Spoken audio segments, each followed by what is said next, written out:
உங்களுடைய camera on பண்ண online இணைந்திருக்கிறவர்கள் பாலா பிரதர், கௌசல்யா சிஸ்டர்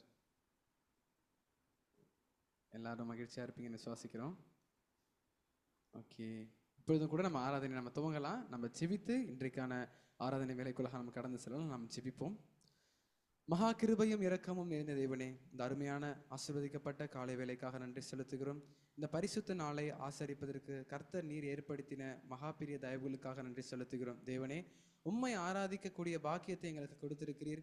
எங்களை இம்மட்டும் அதிசயமாய் நடத்தி வந்தீர். ஆண்டவரே, இந்த வருடத்தை துவக்கி 2 மாதங்களாக எங்களை நீர் பாதுகாத்து நடத்தி வந்தீரே. இந்த மகாபெரிய தயவுக்காக நன்றி செலுத்துகிறோம். இந்த வேளையில் உமக்கு ஆராதிக்க போகிறோம். தேவன், எங்களுடைய ஆராதனை ஏற்றுக்கொள்ள முடியாது ஜெபிக்கிறோம். நாங்கள் தகுதியற்றவர்களாக இருந்தாலும் எங்களுடைய ஆராதனையை நீர் ஏற்றுக்கொள்ளும், எங்களை தகுதிப்படுத்தும். ஆராதனையை துவக்கம் முதல் முடிவு வரைக்கும் நடத்தும். எல்லாவற்றையும் உடைய குமாரனாகிய இயேசு கிறிஸ்துவின் மூலம் ஜெபிக்கிறோம். ஆமென். அல்லேலூயா, அல்லேலூயா. நம்ம ஒரு சில பாடலை பாடி தேவனுடைய நாமத்தை நம்ம மகிமைப்படுத்துவோம். எண்ணில் அடங்கா ஸ்தோத்திரம் என்ற பாடல் நம்ம இணைந்து பாடுவோம்.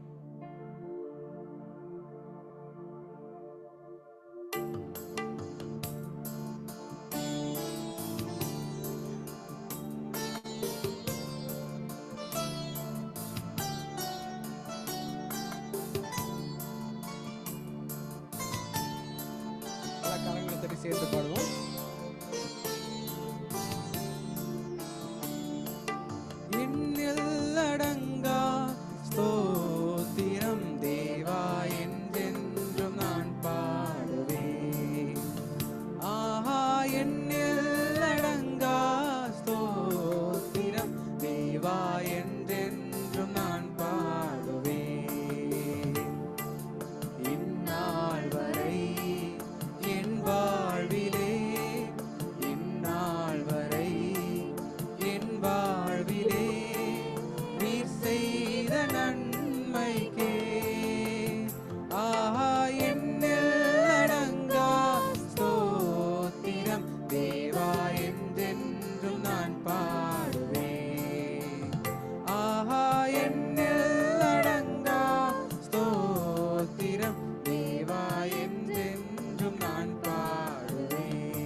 பூமியில் காண்கின்ற யாவும் கர்த்தர் உம்மை போற்றுமே.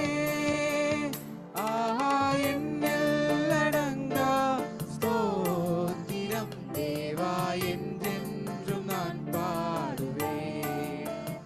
ஆஹா, எண்ணில் அடங்கா ஸ்தோத்திரம் தேவா, என்றென்றும் நான் பாடுவேன். காட்டில் வாழ்கின்ற யாவும் கடும் காற்றும் பனித்தூறலும், காட்டில் கடும் காற்றும் பனித்தூறலும், நாட்டில் வாழ்கின்ற யாவும் நாதா உம்மை போற்றுமே. ஆஹா, எண்ணில் அடங்கா ஸ்தோத்திரம் தேவா, என்றென்றும் நான் பாடுவேன். ஆஹா, எண்ணில் அடங்கா ஸ்தோத்திரம் தேவா,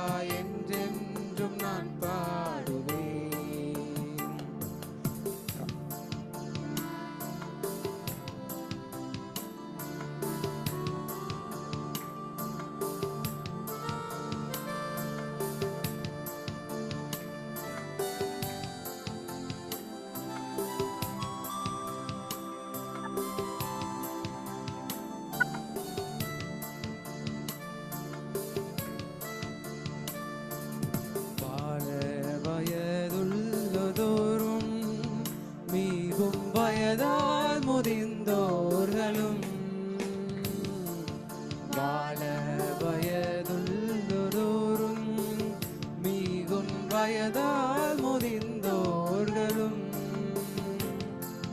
பாலக தம்பாயினாலும் பாடி உமை போற்றுவாரே. ஆஹா என்னில் அடங்கா ஸ்தோத்திரம் தேவா என்றென்றும் நான் பாடுவேன். ஆஹா என்னில் அடங்கா ஸ்தோத்திரம் தேவா என்றென்றும் நான் பாடுவேன். இந்நாள் வரை என் வாழ்விலே, இந்நாள் வரை என் வாழ்விலே நீர் செய்த நன்மைக்கே ஆஹா என்னில் அடங்கா ஸ்தோத்திரம் தேவா என்றென்றும் நான் பாடுவேன். ஆஹா என்னில் அடங்கா ஸ்தோத்திரம் தேவா என்றென்றும் நான் பாடுவேன். தேவா என்றென்றும் நான் பாடுவேன். அல்லேலூயா. தேவன் நம்மளை இதுவரைக்கும் அதிசயமாக நடத்தி வருகிறார். ஆமென். அவர் நம்முடைய வாழ்க்கையில செய்த நன்மைகளை யோசித்து பார்க்கும் பொழுது அது என்ன கடங்காததாக இருக்குது. ஆமென். இதுவரையில் நம்மளை தேவன் ஜீவனுடனும் பலத்துடனும் சுகத்துடனும் வைத்திருக்கிறார். அல்லேலூயா. ஆமென். நம்ம இன்னொரு பாடல் நம்ம சேர்ந்து பாடுவோம். உம்மை நேசித்து நான் வாழ்ந்திட உங்க கிருபை தாருமே. நம்ம சேர்ந்து பாடி தேவனுடைய நாமத்தை நம்ம மகிமைப்படுத்துவோம்.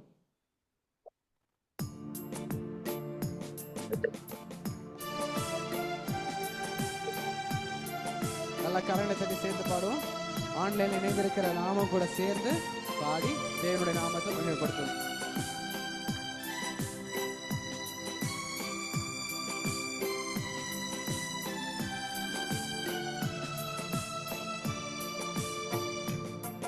உம்மை நேசித்து நான் வாழ்ந்திட உங்க கிருபை தாருமே. உம்மை வாஞ்சையா என்றும் தொடர்ந்திட உங்க கிருபை தாருமே. உம்மை நேசித்து நான் வாழ்ந்திட உங்க கிருபை தாருமே. உம்மை வாஞ்சையா என்றும் தொடர்ந்திட உங்க கிருபை தாருமே. என்னை அழைத்தவரே உம்மை என்றென்றும் ஆராதிப்பேன். உண்மை உள்ளவரே உம்மை என்றென்றும் துதித்திடுவேன். என்னை அழைத்தவரே உம்மை என்றென்றும் ஆராதிப்பேன். உண்மை உள்ளவரே உம்மை என்றென்றும் துதித்திடுவேன். உம்மை நேசித்து நான் வாழ்ந்திட உங்க கிருபை தாருமே. உம்மை வாஞ்சையா என்றும் தொடர்ந்திட உங்க கிருபை தாருமே. உம்மை நேசித்து நான் வாழ்ந்திட உங்க கிருபை தாருமே. உம்மை வாஞ்சையா என்றும் தொடர்ந்திட உங்க வேண்டாம்னு கிடந்த எந்தன் வாழ்வை வேண்டும் என்றீரே. கைவிடப்பட்ட என்னையும் ஒரு பொருட்டாய் எண்ணினீரேன். வேண்டாம்னு கிடந்த எந்தன் வாழ்வை வேண்டும் என்றீரே. கைவிடப்பட்ட என்னையும் ஒரு பொருட்டாய் எண்ணினீரேன். இயேசுவே உந்தனின் அன்பையே பாடிடுவேன். இயேசுவே உந்தனின் கிருபையை உயர்த்திடுவேன். இயேசுவே உந்தனின் கிருபையை பாடிடுவேன். இயேசுவே உந்தனின் கிருபையை உயர்த்திடுவேன். என்னை அழைத்தவரே உம்மை என்றென்றும் ஆராதிப்பேன். உண்மை உள்ளவரே உம்மை என்றென்றும் துதித்திடுவேன். என்னை அழைத்தவரே உம்மை என்றென்றும் ஆராதிப்பேன். உண்மை உள்ளவரே உம்மை என்றென்றும் துதித்திடுவேன். உம்மை நேசித்து நான் வாழ்ந்திட உங்க கிருபை தாருமே. உம்மை வாஞ்சையா என்றும் தொடர்ந்திட உங்க கிருபை தாருமே. உம்மை நேசித்து நான் வாழ்ந்திட உங்க கிருபை தாருமே. வாஞ்சையா என்றும் தொடர்ந்திட உங்க கிருபை தாருமே. இருளாய் கிடந்த எந்தன் வாழ்வில் ரட்சிப்பை தந்தீரே. அநேக வாழ்வை வெளிச்சமாய் மாற்றும் விளக்காய் வந்தீரே. இருளாய் கிடந்த எந்தன் வாழ்வு ரட்சிப்பை தந்தீரே. அநேக வாழ்வை வெளிச்சமாய் மாற்றும் விளக்காய் வந்தீரே. இயேசுவே உந்தனின் அன்பையே பாடிடுவேன். இயேசுவே உந்தனின் கிருபையை உயர்த்திடுவேன். இயேசுவே உந்தனின் அன்பையை பாடிடுவேன். இயேசுவே உந்தனின் என்னை அழைத்தவரே உம்மை என்றென்றும் ஆராதிப்பேன். உண்மையுள்ளவரே உம்மை என்றென்றும் துதித்திடுவேன். என்னை அழைத்தவரே உம்மை என்றென்றும் ஆராதிப்பேன். உண்மையுள்ளவரே உம்மை என்றென்றும் துதித்திடுவேன். உம்மை நேசித்து நான் வாழ்ந்திட உங்க கிருபை தாருமே. உம்மை வாஞ்சையா என்றும் தொடர்ந்திட உங்க கிருபை தாருமே. உம்மை நேசித்து நான் வாழ்ந்திட உங்க கிருபை தாருமே. உம்மை வாஞ்சையா என்றும் தொடர்ந்திட உங்க கிருபை தாருமே. நிலையில்லாத எந்தன் வாழ்வு நிலையாய் வந்தீரே. நித்தியமான வீட்டை குறித்து நம்பிக்கை தந்தீரே. நிலையில்லாத எந்தன் வாழ்வு நிலையாய் வந்தீரே. வீட்டை குறித்து நம்பிக்கை தந்தீரே. இயேசுவே உந்தனின் அன்பையை பாடிடுவேன். இயேசுவே உந்தனின் வருகைக்காய் காத்திருப்பேன். இயேசுவே உந்தனின் அன்பையை பாடிடுவேன். இயேசுவே உந்தனின் வருகைக்காய் காத்திருப்பேன். என்னை அழைத்தவரே உம்மை என்றென்றும் ஆராதிப்பேன். உண்மையுள்ளவரே உம்மை என்றென்றும் துதித்திடுவேன். என்னை அழைத்தவரே உம்மை என்றென்றும் ஆராதிப்பேன். உண்மையுள்ளவரே உம்மை என்றென்றும் துதித்திடுவேன். உம்மை நேசித்து நான் வாழ்ந்திட உங்க கிருபை தாருமே. உம்மை வாஞ்சையா என்றும் தொடர்ந்திட உங்க கிருபை தாருமே. உம்மை நேசித்து நான் வாழ்ந்திட உங்க கிருபை தாருமே. உம்மை வாஞ்சையா என்றும் தொடர்ந்திட உங்க கிருபை தாருமே. ஹல்லேலூயா. நம்மை அழைத்த தேவன் அவர் உண்மையுள்ளவராக இருக்கிறார். ஆமென். ஹல்லேலூயா. அவர் உண்மையுள்ளவராக இருக்கிறாரா இல்லையா? ஆமென். ஏன் அவர் நம்மளை அழைத்தவர் தேவனா இருக்கிறார். ஆமென். நம்மளை அழைத்தது மனிதன் அல்ல, நம்மளை அழைத்தது தேவன். அப்போ அவர் எப்படிப்பட்டவரா இருக்கிறார்? உண்மையுள்ள தேவனா இருக்கிறார். உண்மையுள்ளவர் என்றார் அவர் சொன்னதை நிறைவேற்றுவார். அவர் சொல்லியும் செய்யாதிருப்பாரோ, அவர் வசனித்தும் நிறைவேற்றாதிருப்பாரோ. ஆமென். நம்ம சேர்ந்து இன்னொரு பாடலை பாடுவோம். எலியாவின் தேவனே அவர் இறங்கிடும் நேரமே. நம்ம சேர்ந்து பாடுவோம். நல்லா கரங்களை தட்டி சேர்ந்து பாடுவோம். உங்களுக்கு ஸ்கிரீன்ல பாடல் வரும்.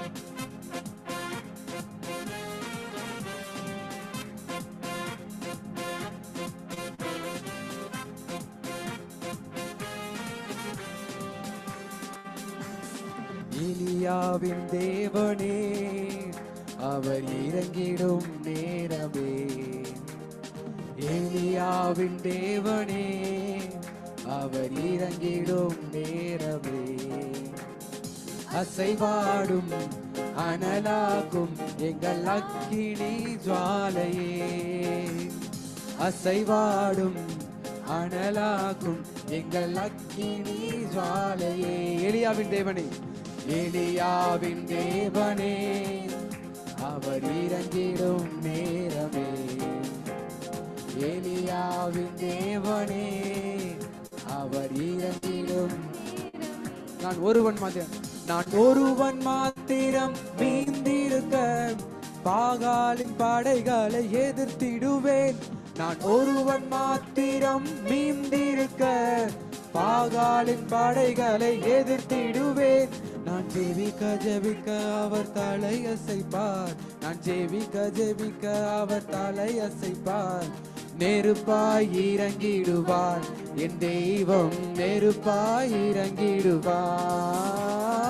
ஆவியே ஆவியே ஆவியே ஆவியே அசைவாடும் அனலாக்கும் எங்கள் அக்கினி ஜுவாலையே. அசைவாடும் அனலாக்கும் எங்கள் அக்கினி ஜுவாலையே. வழிமாறில் கீழ்த்தட்டில் படுத்தாலும் வார்த்தை தெய்வம் நம்மை பின்தொடர்வார். நான் வழிமாறி கீழ்த்தட்டில் படுத்தாலும் வார்த்தை தெய்வம் நம்மை பின்தொடர்வார். நான் கடலினாலை நோக்கி குதித்தாலும், நான் கடலினாலை நோக்கி குதித்தாலும் மீனை கொண்டு மீட்பார். என் ஜீவனை மீனை கொண்டு மீட்பார்.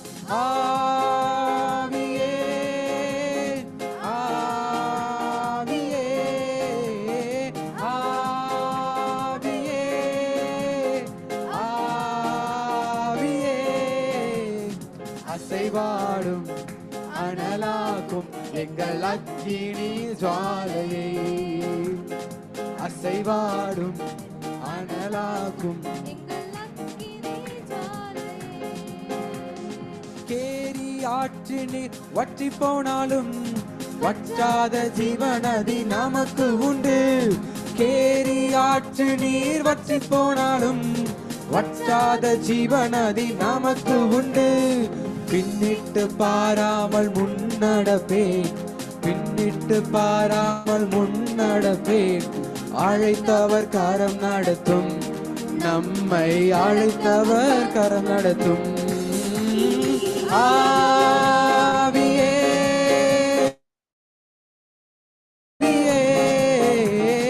ஆவியே ஆவியே அசைவாடும் அனலாக்கும் எங்கள் அக்கினி ஜுவாலையை. அசைவாடும் அனலாக்கும் எங்கள் அக்கினி ஜுவாலையை. எலியாவின் தேவனே, எலியாவின் தேவனே, அவர் இறங்கிடும் நேரமே. எலியாவின் தேவனே, அவர் இறங்கிடும் நேரமே. கரங்களை தட்டி சேர்ந்து பாடுவோம். அனலாக்கும் எங்கள் அக்கினி ஜுவாலையே. அசைவாடும் அனலாக்கும் எங்கள் அக்கினி. எழுமி நின்று பாடும். நான் ஒருவன் மாத்திரம் மீந்திருக்க பாதாளின் படைகளை எதிர்த்திடுவேன். நான் ஒருவன் மாத்திரம் மீந்திருக்க பாதாளின் படைகளை எதிர்த்திடுவேன். நான் ஜெபிக்க ஜெபிக்க அவர் தலையசைப்பார். நான் ஜெபிக்க ஜெபிக்க அவர் தலையசைப்பார். நெருப்பாய் இறங்கிடுவார் என் தெய்வம், நெருப்பாய் இறங்கிடுவார். ஆவியே ஆவியே ஆவியே ஆவியே அசைவாடும் அனலாக்கும் எங்கள் அக்கினி ஜுவாலையை. அசைவாடும் அனலாக்கும் எங்கள் அக்கினி ஜுவாலையை. எலியாவின் தேவனே, அவர் இறங்கிடும் நேரமே. எலியாவின் தேவனே, அவர் இறங்கிடும் நேரமே. அசைவாடும் அனலாக்கும் எங்கள் அக்கினி ஜுவாலையை. அசைவாடும் அனலாக்கும் எங்கள் அக்கினி ஜுவாலையை. கேரி ஆற்று நீர் வற்றி போனாலும் வற்றாத ஜீவநதி நமக்கு உண்டு. கேரி ஆற்று நீர் வற்றி போனாலும் வற்றாத ஜீவநதி நமக்கு உண்டு. பின்னிட்டு பாராமல் முன்னடப்பேன், பின்னிட்டு பாராமல் முன்னடப்பேன். அழைத்தவர் கரம் நடத்தும், நம்மை அழைத்தவர் கரம் நடத்தும், அழைத்தவர் கரம் நடத்தும், நம்மை அழைத்தவர் கரம் நடத்தும். ஆபிரகாம் இடத்த தேவன் சொல்லும் பொழுது ஆபிரகாம் எதுவுமே அறியாமல் இருந்தார். ஆனாலும் நான் காண்பிக்கும் தேசத்துக்கு நீ போன்னு சொல்லும் பொழுது ஆபிரகாம் எதையுமே சந்தேகப்படாம தேவன் காண்பித்த தேசத்துக்கு ஆபிரகாம் கடந்து சென்றார். அந்த நேரத்தில் ஆபிரகாம் எதையுமே அவருடைய சொகுசான வாழ்க்கையை பார்க்கல, எல்லாவற்றையும் விட்டுட்டு தான் அவர் கடந்து போனார். அதே போல யாக்கோபு எல்லாருமே தேவன் சொல்லும் பொழுது அந்த வார்த்தைக்கு செவி கொடுத்து ஜனங்கள் ஒரு இடத்துல இருந்து இன்னொரு இடத்துக்கு கடந்து சென்றார்கள். அதுக்கு காரணம் என்ன? தேவன் உண்மை உள்ளவராக இருக்கிறார், அவர் வழி நடத்துவார், நம்மளை அழைத்தவர் உண்மை உள்ளவராக இருக்கிறார். ஏனென்றால் நாம இருக்கிற இடத்துல ஒரு ஆபத்து இருக்கிறன்றதால தான் தேவன் அந்த இடத்துல இருந்து ஜனங்களை மீட்டு கொண்டார். ஜனங்கள் வேற எதையுமே நம்பல, தேவன் காண்பிக்கிற வழியை நோக்கி மாத்திரம் அவங்க போய் கொண்டிருந்தாங்க. இன்றைக்கும் கூட தேவன் நம்மளை உளையான சேற்றில் இருந்த தேவன் நம்மளை உளையான பாவத்திலிருந்து நம்மளை மீட்டெடுத்திருக்கிறார். நம்மளை இப்பொழுது சரியான பாதைக்கு நேராக கொண்டு போகிறார். இதுவரைக்கும் வேதாகமத்தில் நம்மளுடைய புரிதலானது வித்தியாசமாக இருந்திருக்கலாம், நம்மளுடைய யோசனைகளானது வெவ்வேறாக இருந்திருக்கலாம். ஆனாலும் இன்றைக்கு வேத வெளிச்சத்தின் மூலமாக தேவன் நமக்கு ஒரு நல்ல ஒரு பாதையை காண்பித்திருக்கிறார் என்றால் நம்ம ஒவ்வொருவரையும் தேவன் தெரிந்தெடுத்திருக்கிறார். அப்போ நம்ம ஒருவராக இருக்கும் பொழுது நம்ம தனியா இல்ல, தேவன் நம்மோடு கூட இருக்கிறார். நான் ஒருவன் மாத்திரம் மீந்திருக்க பாகாலின் படைகளை எதிர்த்திடுவேன். நான் ஒருவன் மாத்திரம் மீந்திருக்க பாகாலின் படைகளை எதிர்த்திடுவேன். நான் ஜெபிக்க ஜெபிக்க அவர் தலை அசைப்பார், நான் ஜெபிக்க ஜெபிக்க அவர் தலை அசைப்பார். நெருப்பாய் இறங்கிடுவார் என் தெய்வம், நெருப்பாய் இறங்கிடுவார். ஆவியே ஆவியே ஆவியே ஆவியே அசைவாடும் அனலாக்கும் எங்கள் அக்கினி ஜுவாலையே, அசைவாடும் அனலாக்கும் எங்கள் அக்கினி ஜுவாலையே. வழி மாறி கீழ்த்தட்டில் படுத்தாலும் வார்த்தை தெய்வம் நம்மை பின்தொடர்வார். வழி மாறி கீழ்த்தட்டில் நடந்தாலும் வார்த்தை தெய்வம் நம்மை பின்தொடர்வார். நான் கடலின் அலை நோக்கி குதித்தாலும், நான் கடலின் அலை நோக்கி குதித்தாலும் மீனை கொண்டு மீட்பார், என் ஜீவனை மீனை கொண்டு மீட்பார். ஆவியே ஆவியே ஆவியே ஆவியே அசைவாடும் எங்கள் அக்கினி ஜுவாலையே, அசைவாடும் அனலாக்கும் எங்கள் அக்கினி ஜுவாலையே, அசைவாடும் அனலாக்கும் எங்கள் அக்கினி ஜுவாலையே, அசைவாடும் அனலாக்கும் எங்கள் அக்கினி ஜுவாலையே. இயேசு கிறிஸ்துவானவர் அந்த பூமிக்கு வந்த பொழுது தனக்காக வேற வாழல, பிதாவின் சித்தத்தை செய்து முடிப்பதுதான் அவருடைய நோக்கமா இருந்தது. அவர் நம்மளுடைய பாவங்களுக்காக அவர் மரித்து இன்றைக்கும் அவர் ஜீவனோடு கூட இருக்கிறார். அவர் நமக்காக ஜீவனை கொடுத்து நம்மளை இன்னைக்கு ஜீவனோட வாழ வைத்திருக்கிறனா, இன்னைக்கு நம்மளுடைய வாழ்க்கையானது யாருக்கு நம்ம செலவிடணும்? தேவன் கொடுத்திருக்க அந்த வாழ்வை நம்ம உலகத்துக்காக செலவிடணுமா அல்லது தேவனுக்காக செலவிடணுமா? உலகத்தின் சித்தத்துக்காகவும் நம்மளுடைய சுத்தத்துக்காகவும் நம்ம செயல்படலாமா அல்லது பிதாவின் சித்தத்தை செய்து முடிப்பதே நம்மளுடைய எண்ணமா இருக்குமா என்பதை நம்ம குறித்து கொஞ்சம் சிந்தித்து பார்க்கலாம். தேவன் இந்த வாழ்வை நம்ம கொடுத்திருக்கிறார்னா இந்த வாழ்வை நன்றியுள்ளதாக நம்ம பயன்படுத்தி தேவனுடைய நாமத்தை மகிமைப்படுத்துவதற்காக இந்த பூமியில அவருடைய ராஜ்யத்தை கட்டி நம்ம செயல்படுவோம்.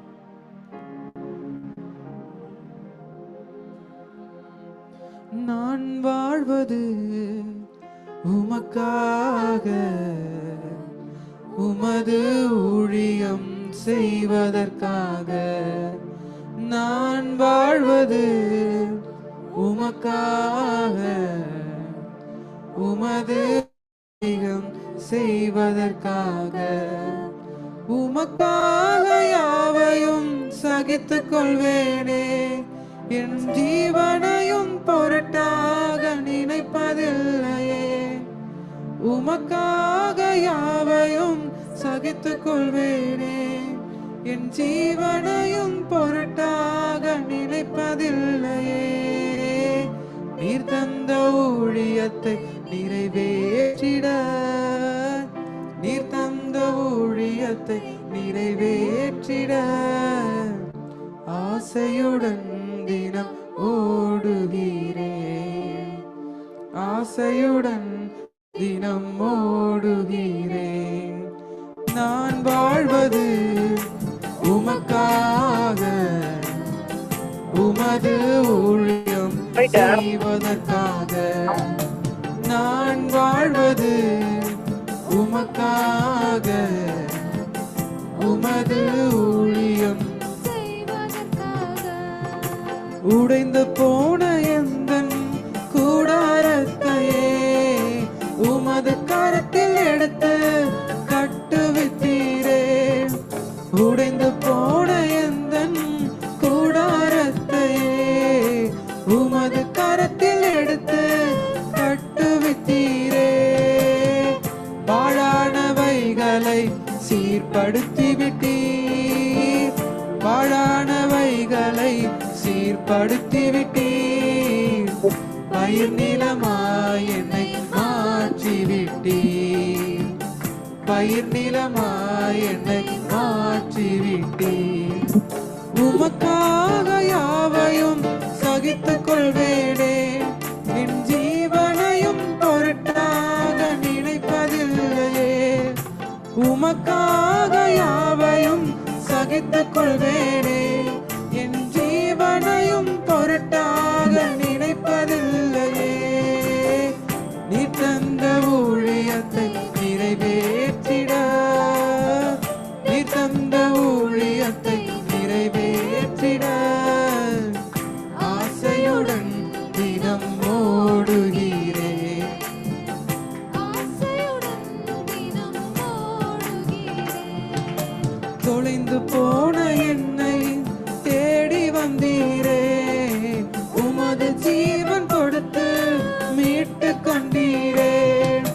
தொலைந்து போன என்னை தேடி வந்தீரே, உமது ஜீவன் கொடுத்து மீட்டு கொண்டீரே. ஆகாதவன் என்று தள்ளிட என்னை, ஆகாதவன் என்று தள்ளிட என்னை மூளைக்கு தலைக்கல்லால் மாற்றி விட்டீர், மூளைக்கு தலைக்கல்லாய் மாற்றி விட்டீர். உமக்காக யாவையும் சகித்துக் கொள்வேனே, என் ஜீவனையும் பொருட்டாக நினைப்பதில்லையே. உமக்காக யாவையும் சகித்துக் கொள்வேனே, என் ஜீவனையும் பொருட்டாக நினைப்பதில்லையே.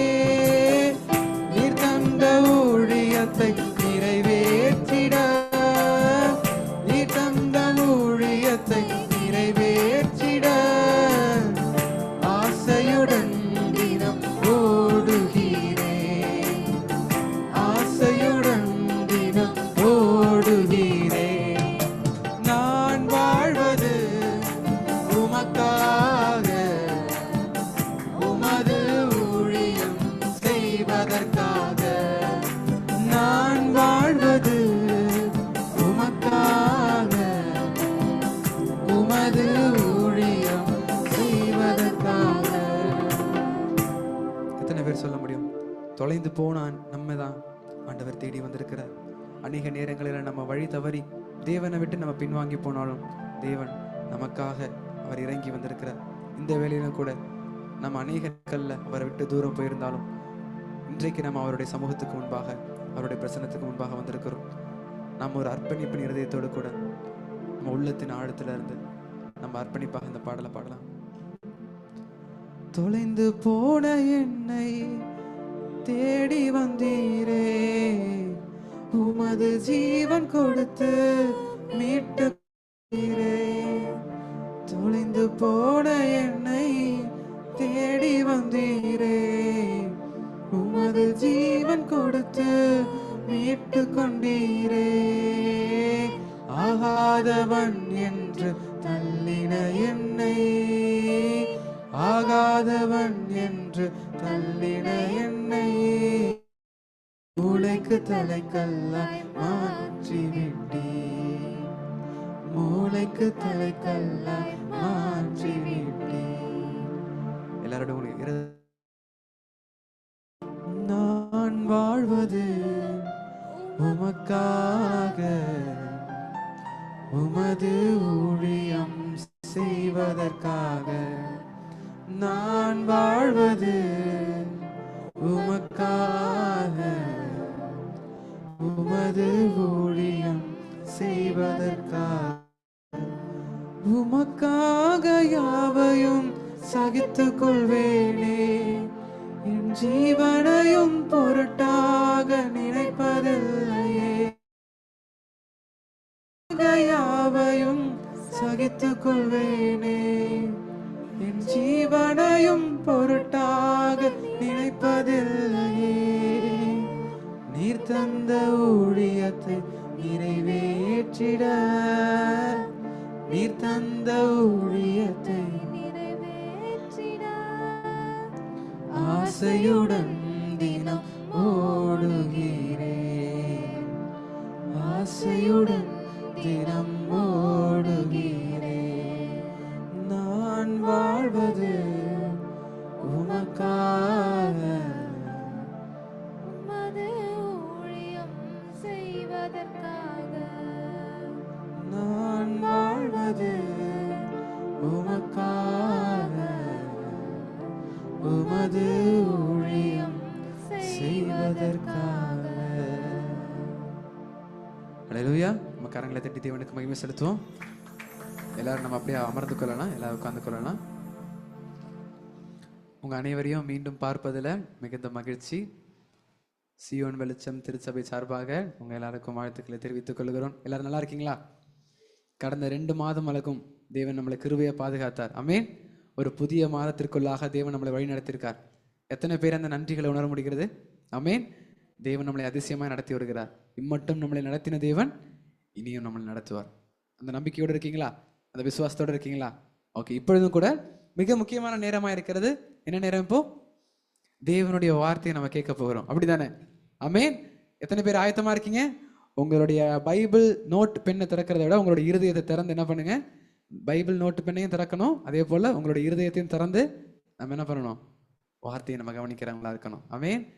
நம்மளுடைய போதகர் அவர்கள் இப்பொழுது நமக்கு வார்த்தையை கொடுக்க இருக்காங்க. நம்ம கரங்களை தட்டி போதகர் தியோடர் வில்லியம்ஸ் அவர்களை நம்ம கரங்களை தட்டி வரவேற்கலாம்.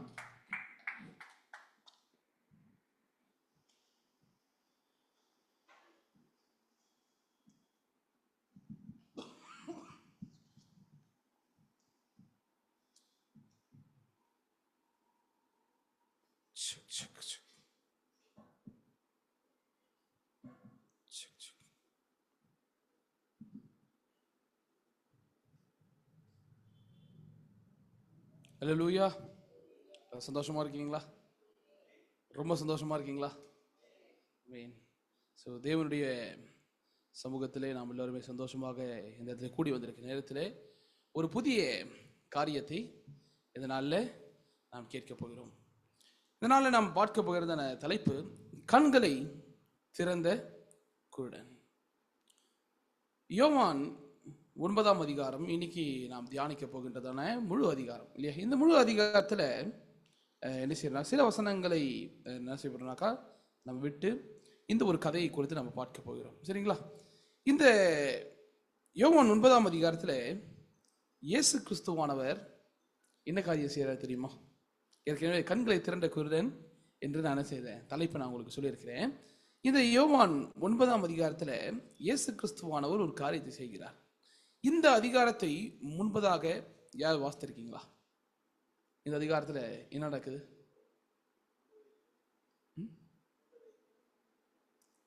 குருடரை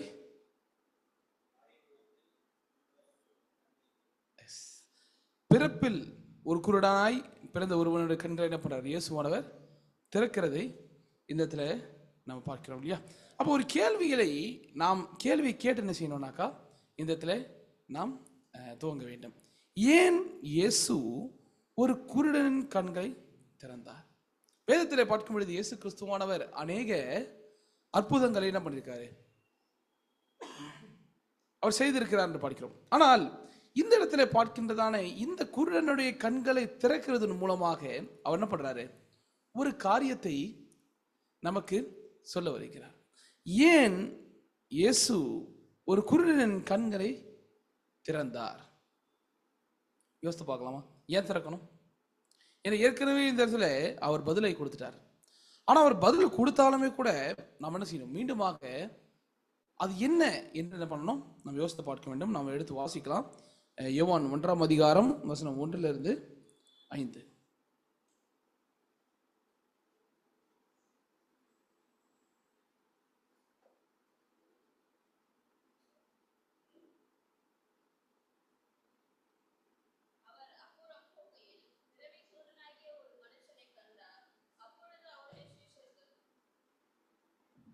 அவர் அப்புறம் போகையில் பிறவி குருடனாகிய ஒரு மனுஷனை கண்டார். அப்பொழுது அவருடைய சீஷர்கள் அவரை நோக்கி, ரபி, இவன் குருடனாய் பிறந்தது யார் செய்த பாவம்? இவன் செய்த பாவமோ இவனை பெற்றவர்கள் செய்த பாவமோ என்று கேட்டார்கள். இயேசு பிரதியுத்தரமாக, அது இவன் செய்த பாவமும் அல்ல, இவனை பெற்றவர்கள் செய்த பாவமும் அல்ல. தேவனுடைய கிரியைகள் இவனிடத்தில் வெளிப்படும் பொருட்டு இப்படி பிறந்தான். பகல் காலம் இருக்கும் மட்டும் நான் என்னை அனுப்பினருடைய கிரியைகளை செய்ய வேண்டும். ஒருவனும் கிரியை செய்யக்கூடாத காலம் வருகிறது. நான் உலகத்தில் இருக்கையில் உலகத்திற்கு ஒளியாய் இருக்கிறேன் என்றார். ஆமென். ஆமென். இங்க நீங்க பாருங்க, முதலாவது என்ன ஆரம்பிக்கிறாங்க? ஒரு பிறவி குருடனை குறித்து இந்த இடத்துல பார்க்கிறோம். இயேசு கிறிஸ்துவன் இடத்துல அவருடைய சீஷர்கள் ஒரு கேள்வி கேட்கிறாங்க. ரபி, அதாவது ஆசிரியரே, என்ன பண்றோம்? இந்த மனுஷன் இப்படி குருடனாய் பிறந்தது யாருடைய தவறு? இல்லை இவன் தப்பா, இல்லை இவனை பெற்றோர்கள் செய்த பாவமா என்று கேட்ட பொழுது இயேசுவானவர் என்ன பதில் சொல்றாரு? இயேசுவானத்தில் என்ன பதில் சொல்றாரு? யார் செய்த பாவம் கிடையாது, தேவனுடைய கிரியை என்ன பண்ணோம், இந்த இடத்துல வெளிப்படணுங்கிறதுக்காக இவன் குருடனாய் பிறந்திருக்கிறான். அப்போ இரண்டாவது ஒரு கேள்வியை நாம கேட்க வேண்டும். பார்வையற்ற மனிதனில் தேவனுடைய வேலை என்ன? இந்த பார்வையற்ற மனிதன் இருக்கான் இல்லையா, அவனுக்குள்ளாக தேவன் அவர் வெளிப்பட போகின்ற அந்த காரியம் என்ன? இதற்காக தேவனுடைய கிரியை நடப்பிக்கும்படியாக இவன் ஒரு குருடனாக பிறக்க வேண்டும். அப்ப இயேசு கிறிஸ்துவன் அவர் வரப்போகிற வசனத்துல நம்ம பார்க்கலாம். அவர் என்ன பண்றாரு? அந்த கண்களுடைய குருடனுடைய கண்களை அவர் திறக்கிறார் பார்க்கிறோம். அப்போ இந்த இடத்துல ஒரு பதில் சொல்லிட்டார். எதுக்காக இவன் குருடனாய் பிறந்தான்? தேவனுடைய கிரியானது செய்யணும், இவனுடைய வாழ்க்கையில வெளிப்பட வேண்டும் என்று சொல்லி. அடுத்த வசனத்துல அவர் சொல்றாரு பாருங்க, பகற்காலம் இருக்க மட்டும் நான் என்னை அனுப்பினவருடைய கிரியை செய்ய வேண்டும், ஒருவரும் கிரியை செய்யக்கூடாதபடிக்கு ராக்காலம் வருகிறது. அப்ப இரவிலே வருகிறேன் என்று இயேசு கிறிஸ்து என்ன பண்றாரு? அவர் சொல்லுகிறார், பகற்காலம் இருக்க மட்டும் என்ன செய்றேன்? நான் கிரியை செய்கிறேன், ஒருவனும் கிரியை செய்யக்கூடாதபடிக்கு ராக்காலம் வருகிறது. உலகத்தில் இருக்கையில் நான் உலகத்திற்கு ஒளியாய் இருக்கிறேன் என்று பார்க்கிறேன். அப்போ இந்த பிறவி குருடன், பார்வை பார்க்க முடியாதவன், இந்த இருள், அந்த வெளிச்சம், இதை குறித்து என்ன செய்யணும்?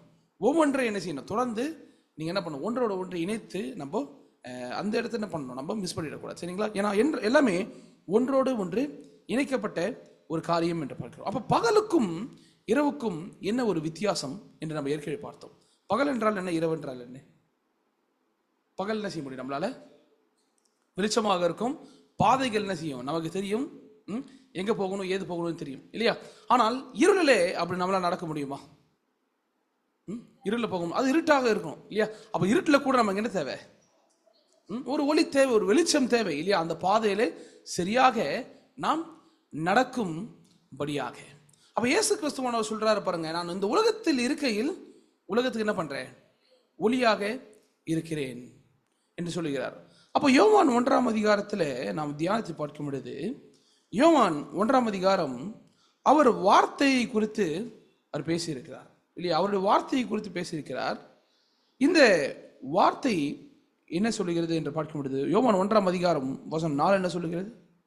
அவருக்கு ஜீவன் இருந்தது, அந்த ஜீவன் மனுஷருக்கு ஒளியாயிருந்தது. ஆமென். அவருக்குள் ஜீவன் இருந்தது, அது ஜீவன் மனுஷருக்கு ஒளியாய் இருந்தது என்று நாம் பார்க்கிறோம். அப்ப இந்த இடத்துல பாருங்க, யோவான் 1:1 இயேசு கிறிஸ்துவானவரை என்னன்னு சொல்லுகிறது? இயேசுவானவர் அவர் வார்த்தை. அந்த வார்த்தை என்னவா இருக்குதான்? இந்த உலகத்திற்கு ஒளியாய் இருக்கிறது என்று பார்க்கிறோம். அப்ப இயேசு கிறிஸ்துவானவர் ஏன் இந்த உலகத்திற்கு என்ன பண்றாரு? நான் உலகத்தில் இருக்கையில் என்ன பண்ணு சொல்றாரு? ஒளியா இருக்கிறேன்னு சொல்றாரு. நான் உலகத்தில் இருக்கையில் என்ன செய்றேன்? நான் ஒளியா இருக்கிறேன்னு சொல்றாரு. அப்போ ஏன் அப்படி ஒரு காரியத்தை சொல்லுகிறார் என்று பார்க்கும் பொழுது, இயேசு கிறிஸ்துவானவர் இந்த பூமியில் இருக்கும் வரைக்கும் இயேசு கிறிஸ்துவானவருடைய வார்த்தை இந்த உலகத்தில் இருக்க மாட்டான்னு இருக்கு. அந்த உலகத்துல ஒளி இருக்கிறது. அப்ப அதுக்கு முன்னாடி ஒரு காரியத்தை சொல்றாரு, ஒருவனும் கிரியை செய்யக்கூடாதபடிக்கு ராக்காலம் வருகிறது. அந்த ராக்காலம் எப்பொழுது வரும் தெரியுமா? இந்த வார்த்தையாகிய ஒளி இந்த உலகத்தை விட்டு போன பிறகு. அப்போ இந்த ஏற்கனவே உலகத்திலே இந்த ஒளியை தான் அவர் போதிச்சிட்டாரே. ஆனால் ஏன் மறுபடியும் ராக்காலம் வருகிறது என்று சொல்லும் பொழுது, இயேசு கிறிஸ்துவானவர் போன பிறகு என்ன ஆகுதான்? ராக்காலம் வருகிறது. எப்படி? ஏனென்றால் அவருடைய உபதேசத்தை கேட்கின்ற ஜனங்கள் என்ன பண்றாங்க? அவர்கள் குறைந்து போகிறார்கள் இல்லையா? அவருடைய சீஷர்கள் எல்லாருமே என்ன பண்றாங்க? சீஷர்கள் மூலமாக இந்த உலகத்திலே ஒளி பிரகாசித்தாலுமே கூட என்னவா இருக்கிறது? அநேக கள்ள தீர்க்க தரிசனங்களும் கள்ள உபதேசங்களும் இந்த உலகத்திலே உருவாக்கப்படுகிறது என்றும் நம்மளால் பார்க்க முடிகிறது. சரி, அடுத்து என்ன செய்யலாம்னாக்கா சில காரியங்களை நான் பார்ப்போம். 6ஆம் வசனத்திலிருந்து 7, யோவான் 9ஆம் அதிகாரம் வசனம் 6-7 வாசிக்கலாம். இவைகளை சொல்லி அவர் தரையிலே துப்பி உமிழ்நீரினால் சேறுண்டாக்கி அந்த சேற்றை குருடனுடைய கண்களின் மேல் பூசி, நீ போய் சீலோவாம் குளத்திலே கழுவு என்றார். சீலோவாம் என்பதற்கு அனுப்பப்பட்டவன் என்று அர்த்தமாம். அப்படியே அவன் போய் கழுவி பார்வை அடைந்தவனாய் திரும்பி வந்தான். ஆமென். இங்க பாருங்க, இந்த இடத்துல வந்து சரி, இயேசு கிறிஸ்து ஏதோ ஒரு மருத்துவத்தை செய்யறாருன்னு சொல்லிட்டு என்ன செய்ய முடியாது. நம்மளும் ஏதோ ஒரு புதிய ஒரு மருத்துவத்தை செய்யறாரு, அதனால இந்த ஒரு மருத்துவத்தை நம்ம எல்லாரும் என்ன பண்றோம்? செஞ்சோம்னா பார்வை அடைஞ்சிட முடியுமா? கிடையாது. அப்ப இயேசு கிறிஸ்துவானவர் என்ன செய்யறாரு? உமிழ்நீரினால் ஒரு சேற்றை உண்டாக்கி அவன் கண்களை தடவி என்ன செய்யறாராம்? நீ போய் சிலோவாம் குளத்தில் என்ன பண்ண, உன் கண்களை கழுவு என்று சொல்றார். அப்போ அந்த சிலோவாம் என்கிறதான இந்த குளத்திற்கு என்ன அர்த்தம் சொல்றாரு? அனுப்பப்பட்டவன். அப்போ இந்த இடத்துல பாருங்க, யோவான் 3ஆம் அதிகாரத்துல 31-33 வரைக்கும் நம்ம ஏற்கனவே பார்த்த ஒரு காரியம் என்ன சொல்றாரு? 2 விதமான ஜனங்களை, 2 விதமான போதகர்களை குறித்து பேசியிருக்கிறார். உன்னதத்திலிருந்து வருகிறவர் மற்றும் பூமியிலிருந்து உண்டானவன். அப்ப தேவனால் அனுப்பப்பட்ட ஒருவரின் மூலமாக என்ன செய்யப்படுகிறதா? பரலோகத்திலிருந்து வருகின்றதான அந்த ஒரு உபதேசம் வருகிறது. இயேசு கிறிஸ்துவான சொல்லுகிறார், நீர் எனக்கு கொடுத்த வார்த்தையில் நான் என்ன செய்தேன்? அவர்களுக்கு கொடுத்தேன். அவர் என்ன பண்றாங்களா? அதை ஏற்றுக்கொண்டு நான் முன்னிடத்திலிருந்து வந்தேன் என்று அது என்ன பண்றாங்க? விசுவாசிக்கிறார்கள் இல்லையா? அப்போ அந்த சிலோவாம் என்கிறதான இந்த குலத்திற்கு என்ன அர்த்தம்?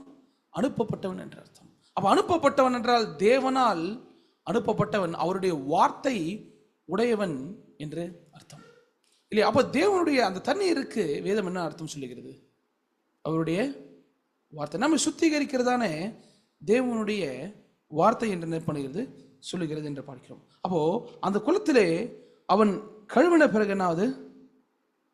அவன் பார்வை அடைந்தான் என்று பார்க்கிறோம். முதலாவது பாருங்க, ஒரு பிறவி குருடன் இந்த உலகத்தை பிறக்கிறான். ஏன் அவன் குருடனாய் பிறக்கிறான் என்று பார்க்கும் பொழுது, தேவனுடைய கிரியை அவனுடைய வாழ்க்கையில் என்ன செய்யணுமா? வெளிப்பட வேண்டும். அப்போ அந்த அனுப்பப்பட்ட ஒருவரை என்ன பண்றானா? அவன் சந்திக்கிறான். அவன் அந்த அனுப்பப்பட்டவர் என்ன செய்யறாராம்? அந்த குளத்திலே என்ன பண்றாரு? தண்ணீரின் மூலமாக அவன் கண்களை கழுவும் பொழுது அவன் பார்வை அடைகிறான் இல்லையா? அப்போ தேவனுடைய கிரியை என்ன பண்ணுறது? இந்த அற்புதத்தின் மூலமாக வெளிப்படுகிறது. சரிங்களா? ஆனால் இது ஒரு மாம்சத்திற்குரிய காரியங்களா இருந்தாலுமே கூட இதற்கு பின்பதாக என்ன பண்ணியிருக்காரு? ஒரு ஆவிக்குரிய காரியத்தை அவர் வைத்திருக்கிறார் என்பதை நம்மளால பார்க்க முடியும். வசனம் 8 12 வரையும் வாசிக்கலாமா? அப்பொழுது அயலகத்தாரும் அவன் குருடனாய் இருக்கையில் அவனை கண்டிருந்தவர்களும், இவன் உட்கார்ந்து பிச்சை கேட்டு கொண்டிருந்தவன் அல்லவா என்றார்கள். சிலர் அவன்தான் என்றார்கள். வேறு சிலர் அவனுடைய சாயலா இருக்கிறான் என்றார்கள். அவனோ நான் தான் அவன் என்றான். 12 வரையும் வாசிங்க. அப்பொழுது அவர்கள் அவனை நோக்கி, உன் கண்கள் எப்படி திறக்கப்பட்டது என்றார்கள். அவன் பிரதித்திரமாக, இயேசு எண்ணப்பட்ட ஒருவர் சேறுண்டாக்கி என் கண்களின் மேல் பூசி, நீ போய் சிலோவாம் குளத்திலே கழுவு என்றார். அப்படியே நான் போய் கழுவி பார்வை அடைந்தேன் என்றான். அப்பொழுது அவர்கள் அவர் எங்கே என்றார்கள். அவன் எனக்கு தெரியாது என்றான். இப்போ இந்த இடத்துல பாருங்க, இந்த இடத்துல என்ன சொல்றாங்க? சிலருக்கு என்ன தோணுச்சு? இவன் இந்த இடத்துல போனான், பிச்சை எடுத்து கொண்டு இருந்த மனுஷன் தானே, இவன் பிறவி குருடனா இருந்தவன் தானே அப்படின்னு கண்டுபிடித்தாங்க. சிலர் அதை நம்பவில்லை. அவன் கண்கள் திறந்தது அவன் நம்பவில்லை, இல்லையா? அப்ப யார் உன் கண்களை திறந்தது என்று கேட்ட பொழுது என்ன சொல்றாங்க? இயேசு என்ற ஒருவர் என்ன பண்ணாரு? என் கண்களை திறந்தார் என்று சொல்றாங்க. அவர் எங்கே என்று கேட்ட பொழுது எனக்கு தெரியாது என்று என்ன பண்ணா? அவன் அந்த இடத்துல அந்த சூழ்நிலையை விட்டு அவன் நகர்ந்து விட்டான் பார்க்கிறோம். வசனம் 13 17 வரையும் பார்க்கும் பொழுது இந்த இடத்துல அவனை பரிசேயனிடத்துல கூட்டிக் கொண்டு போறாங்க. இது ஒரு காரியம் நடந்த பிறகு அந்த இடத்துல இருக்கிறதான அந்த மத போதகர்களாகிய அந்த பரிசேயரிடத்துல என்ன பண்றாங்க? இந்த ஒரு அற்புதத்தை கண்ட பிறகு அவனை கூட்டு போறாங்க, இல்லையா? அதை வாசிக்கலாம் 13 17 வரைக்கும். குருடனாய் இருந்த அவனை பரிசேயரிடத்திற்கு கொண்டு போனார்கள். இயேசு சேறுண்டாக்கி அவன் கண்களை திறந்த நாள் ஓய்வு நாளாய் இருந்தது. ஆகையால் பரிசேயரும் அவனை நோக்கி, நீ எப்படி பார்வை அடைந்தாய் என்று மறுபடியும் கேட்டார்கள். அதற்கு அவர் என் கண்களின் மேல் சேற்றை பூசினார், நான் கழுவினேன், காண்கிறேன் என்றான். அப்பொழுது பரிசேயரில் சிலர், அந்த மனுஷன் ஓய்வு நாளை கை கொள்ளாததினால் அவன் தேவனிடத்திலிருந்து வந்தவன் அல்ல என்றார்கள்.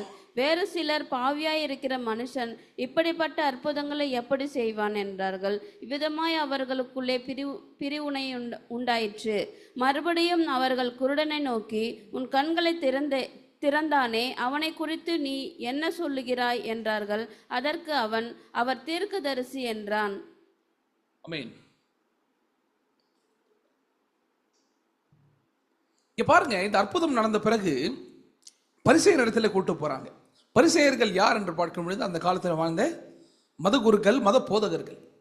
இந்த மத போதகர்கள் இவரை பார்த்து என்ன சொல்றாங்க? அவர்கிட்ட போய் என்ன பண்றான்? சாட்சி கொடுக்குறான். என்ன சாட்சி கொடுக்குறான்? இயேசு என்ற ஒருத்தர் என்ன பண்ணாரு? சேரை உண்டாக்கி என் கண்களை பூசினார், நான் சிலோவாம் குளத்தில் கழுவினேன், என்ன அது? எனக்கு பார்வை உண்டானது. இப்ப பரிசேயர்களுக்கு இந்த இடத்துல என்ன கோபம்? பரிசேயர்களுக்கு இந்த இடத்துல என்ன கோபம்? ஓய்வு நாள்ல என்ன செய்யக்கூடாது? எந்த வேலையும் செய்யக்கூடாது. அப்போ இந்த ஓய்வு நாளை ஆசரிக்காம ஒருத்தன் வேலை செய்யறான்னா அவன் யாராதான் இருப்பான்? அவன் ஒரு பாவி. ஓய்வு நாள்ல ஒருவன் கிரியை செய்கிறான் என்றால் அவன் ஒரு பாவி, இல்லையா? அவன் தேவனால் அனுப்பப்பட்ட ஒருவனாய் இருக்க மாட்டான். அப்ப தேவனால் அனுப்பப்பட்ட ஒருவனாய் இல்லாம இருக்கிறவன் இந்த அற்புதத்தை செய்தான் என்றால் யார் மூலமாக செய்திருக்கான் என்கிற நியாய தீர்ப்பு அவங்க கண்ணுக்கு முன்னாடி. இவன் யாரு? ஒரு பிசாசனால் உண்டாக்கப்பட்ட ஒருவன் தான். அப்படிப்பட்ட ஒருவன் தான் என்ன பண்ணியிருக்கான்? இப்படி ஒரு காரியத்தை செய்து. அப்போ இந்த இடத்துல இயேசுவானவர் செய்த ஒரு காரியத்துல 2 கூட்டத்தை என்ன பண்றாங்க? கண்டுபிடிக்கிறாங்க, இல்லையா? அவன் என்ன பண்றாங்க? ஓய்வு நாள்ல அவன் என்ன பண்ணக்கூடாது? கிரியை செய்ய கூடாது, இல்லையா? அவன் தேவனால் அனுப்பப்பட்ட ஒருவனாய் இருக்க முடியாது என்று சொல்லி என்ன செய்யறானாக்கா இடத்துல நகர்ந்து விடுகிறார்கள் என்று பார்க்கிறோம். அப்ப ஏன் பரிசேயர்கள் அவரை நம்ப முடியவில்லை என்று பார்க்கும் பொழுது நியாய தீர்ப்பை என்ன பண்ணல? இயேசு கிறிஸ்துவானவர் கடைபிடிக்கவில்லை என்று அவர்களுக்குள்ளே இருக்கிறதான ஒரு சிந்தனை என்று பார்க்கிறோம். வசனம் 18 19 வரை வாசிக்கலாம். அவன் குருடனாய் இருந்து பார்வையடைந்ததை யூதர்கள் நம்பாமல் பார்வையடைந்தவனுடைய தாய் தகப்பன்மாரை அழைப்பித்து அவர்களை நோக்கி, உங்கள் குமாரன் குருடனாய் பிறந்தான் என்று சொல்லுகிறீர்களே, அவன் இவன்தானா? இவனானால் இப்பொழுது இவன் எப்படி பார்வையடைந்தான் என்று கேட்டார்கள்.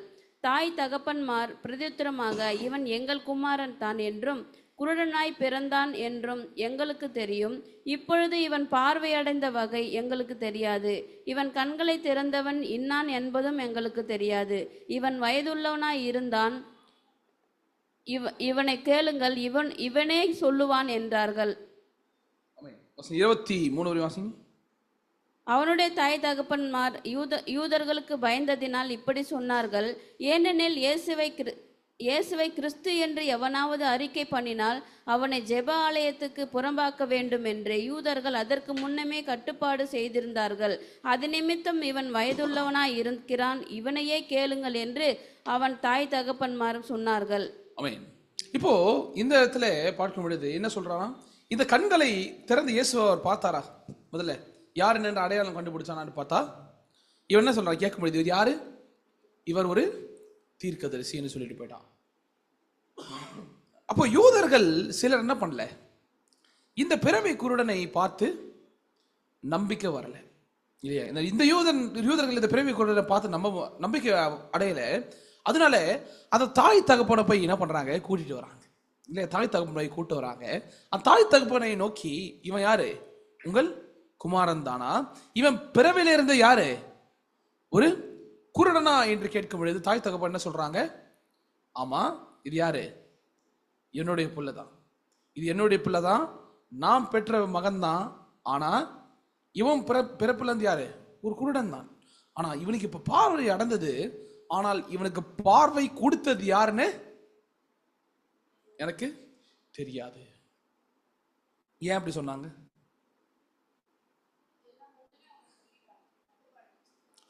அப்போ யூதர்களுக்கு அந்த பெற்றோர்கள் பயந்தார்கள் என்று பார்க்கிறோம். இந்த இடத்துல யூதர்களுக்குள்ளாக ஒரு கட்டுப்பாடு இருக்குது. என்ன கட்டுப்பாடு? இயேசு கிறிஸ்துவானவர் என்ன செய்யறாரு? அவங்களுடைய கண்களுக்கு இந்த நிறைவேறுதலாக வந்த இயேசு கிறிஸ்து, உன்னதத்திலிருந்து புறப்பட்டு வந்த இவர், அந்த வார்த்தை நிறைவேறுதலாய் வந்த இவர், சத்தியத்தை போதிக்கிற இவர், அந்த யூத மத போதகர்களுடைய கண்கள்ல ஒரு கள்ள போதகனாய் தெரியப்பட்டார் இல்லையா? அது யூதர்களுடைய பார்வையில் இயேசு கிறிஸ்துவானவர் ஒரு கள்ள போதகராய் தோன்றினதுனால அந்த யூதர்கள் என்ன செய்றாங்க, நீ யாராவது இயேசுவை கிறிஸ்து என்று அறிக்கையிட்டால் என்ன செய்ய மாட்டாங்க, ஜபாலயத்தை விட்டு புறம்பாக தள்ளப்படுவார்கள். இந்த யூதர்களுடைய தேவ ஜனங்கள் ஒரு கூட்டம் இந்த சபையில உறுப்பினராக என்ன பண்ண முடியாது, உன்னால இருக்க முடியாது. உனக்கு என்ன பண்ணுவாங்க, இந்த ஒரு கள்ள போதகருடைய கூட்டம் என்று சொல்லி உன்னை முத்திரை போட்டு அனுப்பிவிடுவாங்க. அதனால இந்த பெற்றோர்கள் என்ன செய்யறாங்க, அது யூதர்களுக்கு பயந்து இந்த கண்களை திறந்தவர் யாருன்னு எனக்கு தெரியாது என்று சொல்லி என்ன பண்றாங்க, அவங்க சொல்லிவிட்டு போய்விட்டார்கள். அடுத்த வாட்டி நம்ம பார்க்கும் பொழுது இரண்டாவது முறையும் 24 வசனத்திலிருந்து 27 வரையும் பார்க்கலாம். ஆதலால் அவர்கள் குருடனாயிருந்த மனுஷனை இரண்டாம் தரம் அழைத்து, நீ தேவனை மகிமைப்படுத்து, இந்த மனுஷன் பாவி என்று நாங்கள் அறிந்திருக்கிறோம் என்றார்கள். அவன் பிரதித்திரமாக, அவர் பாவி என்று எனக்கு தெரியாது, நான் குருடனாயிருந்தேன், இப்பொழுது காண்கிறேன், இது ஒன்றுதான் எனக்கு தெரியும் என்றான். அவர்கள் மறுபடியும் அவனை நோக்கி, உனக்கு என்ன செய்தான், உன் கண்களை எப்படி திறந்தான் என்றார்கள். அவன் பிரதித்திரமாக, முன்னமே உங்களுக்கு சொன்னேன், நீங்கள் கேளாமல் போனீர்கள், மறுபடியும் கேட்க வேண்டியது என்ன, அவருக்கு சீஷராக உங்களுக்கு மனதுண்டோ என்றான். அப்போ இப்ப பாருங்க என்ன ஆகுது, ஒரு பெரிய ஒரு வம்பை கூட்டிட்டு வர மாதிரி இருக்கு இல்லையா? ஒரு பெரிய ஒரு வம்பை கூட்டிட்டு வர மாதிரி கடைசியா ஒரு கேள்வி கேட்டு இந்த பிறவி குருடன் முடிச்சு விட்டான் இல்லையா? மறுபடியும் என்ன பண்றாங்க, மறுபடியும் அவன் வாயில் என்ன செய்ய சொல்றாங்க, ஏஸ் இந்த மாதிரி ஒரு அற்புதத்தை செஞ்சதுனால இவன் யாரை பின்பற்றிட்டு போயிடுவான்? நிறைய சிலர் யாரை பின்பற்றிட்டு போயிடுவாங்க, இயேசு கிறிஸ்துவை பின்பற்றிட்டு போயிடுவாங்க. அதனால நீ என்ன செய்ய, பிறவி குருடனாக இருந்த அந்த மனுஷனை பார்த்து இரண்டாவது அழைத்து, நீ தேவனை மகிமைப்படுத்து, இந்த மனுஷன் பாவி என்று என்ன செய்ய நாங்கள் அறிந்திருக்கிறோம். இந்த மனுஷன் யாரு, ஓய்வு நாளை கடைப்பிடிக்காத ஒருத்தன், மோசே நியாய தீர்ப்பை கடைப்பிடிக்காத ஒருத்தன், இவன் என்ன பண்ண, இவன் ஒரு பாவின்னு என்ன பண்ணும்? எனக்கு தெரியும், நீ தேவனை மகிமைப்படுத்து, இதெல்லாம் விட்டுன்னு சொல்றாங்க. அப்போ அந்த மனுஷன் என்ன சொல்றானா, அவர் பாவி என்று எனக்கு தெரியாது, நான் குருடனா இருந்தேன், என்ன பண்றேன், அவர் யாரு என்ன ஏதுன்னு என்ன பண்ணாது எனக்கு தெரியாது, நான் குருடனா இருந்தேன், இப்போ என்ன பண்றது, என்னால பார்க்க முடிகிறது இல்லையா? அப்ப மறுபடியும் என்ன பண்றாங்க, கேள்வி கேட்கறாங்க இல்லையா, எப்படி நீ பார்வையை அடைந்த? அப்ப என்ன பண்றானா, நான் ஏற்கனவே உங்களுக்கு சொன்னேன், அப்ப என்ன பண்ணல, சொன்னப்போ நீங்க கேட்கல, மறுபடியும் உங்களுக்கு பதில் சொல்லணுமா? ஏற்கனவே சொன்ன நீங்க கேட்கல, இப்ப மறுபடியும் பதில் சொல்லணுமா? அப்போ நீங்க என்ன பண்ண போறீங்க, அவருடைய சீஷராக நீங்க மாற போறீங்களா அப்படின்னு கேட்கலாம். அப்ப அடுத்து என்ன ஆகுது, 28 34 வரை வாசிக்கலாமா? அப்பொழுது அவர்கள்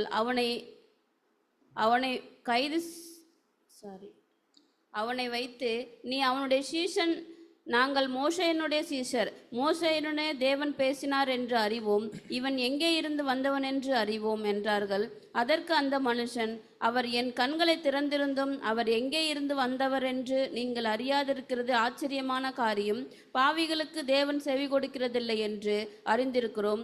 ஒருவன் தேவ பக்தி உள்ளவனாய் இருந்து அவருக்கு சித்தமானதை செய்தால் அவனுக்கு செவி கொடுப்பார். பிறவி குருடனுடைய கண்களை ஒருவன் திறந்தான் என்று உலகம் உண்டானது முதல் கேள்விப்பட்டதில்லையே.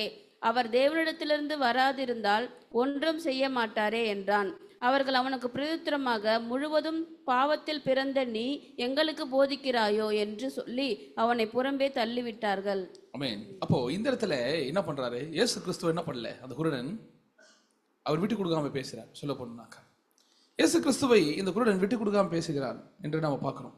அப்போ என்ன பண்றாங்க, அடுத்த இடத்துல பாருங்க, நீ அவருடைய சீஷர்கள், நீங்க சீஷர்களாக மாற போறீங்களான்னு கேட்க முடியுது. என்ன சொல்றாரு, நாங்களாம் யாரு, நாங்களாம் மோசேயுடைய சீஷர்கள், எங்களுக்கு தெரியாத காரியம் கிடையாது. மோசேயிடத்துல தேவன் என்ன பண்ணாரு, நேரடியாக பேசினார். அப்படிப்பட்ட ஒருவன் தேவனுடைய தாசனுடைய வழிநிலை என்ன பண்ணுவாங்க, பிறந்தவங்க நாங்க எல்லாருமே. இந்த மனுஷன் எங்கே இருந்து வந்தான், இந்த மனுஷன் எங்க இருந்து வந்தான், இவனை நாங்க என்ன பண்ணணும், எதற்கு பின்பற்ற வேண்டும் என்று என்ன பண்ணாங்கன்னா அவங்க பார்க்கறாங்க. அப்போ பாவிகளுக்கு தேவன் என்ன பண்ணல, செவி கொடுக்கிறது இல்லை என்று. அப்போ பிறவை குருடனாய் இருந்தவனுடைய கண்கள் என்ன பண்ணாராம், திறந்தது. உலகம் உண்டானது முதல் கொண்டு என்ன செய்யல, இந்த உலகம் என்ன பண்ணல, பார்க்கவில்லை. அப்போ இப்படிப்பட்டவர் யாரால மாத்திரம்தான் இந்த காரியத்தை செய்ய முடியும், தேவனால் மாத்திரம் இந்த ஒரு காரியத்தை செய்ய முடியும் என்று என்ன பண்றாங்க, அவர் சாட்சி கொடுக்குறாங்க. அப்போ அந்த யூதர்கள் எல்லாம் என்ன செய்யறாங்களா, இந்த பிறவி குருடனை பார்த்து, பாவத்தில் பிறந்த நீ எங்களுக்கு போதிக்கிறாயா, பாவத்தில் பிறந்த நீ எங்களுக்கு போதிக்கிறாயா என்று சொல்லி என்ன பண்ணா, அவனை புறம்பே தள்ளிவிட்டான் இல்லையா?